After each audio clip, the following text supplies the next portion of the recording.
Today, we will be installing a drying unit to the Roborock S7 MaxV Ultra dock. The box includes a user manual, the drying unit, and a new ramp which has tiny air holes in it to dry the mop. To start setup, unplug the dock and the robot will back off of it, or remove the robot manually. Next, combine the dryer unit and the new ramp. After that, I lift up the dock and easily remove the old ramp. Next, I plug the drying unit into the dock and then into an outlet.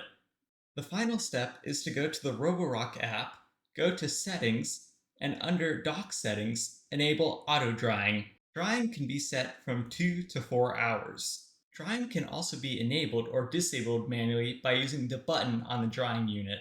The robot takes its sweet time positioning and then cleaning the mop before finally docking and enabling the drying unit.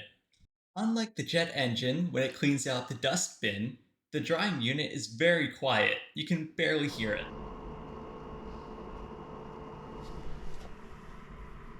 And I'm sure this is the part where I'm supposed to beg you to like and subscribe and all that, yada yada. Do it if you want, don't if you don't.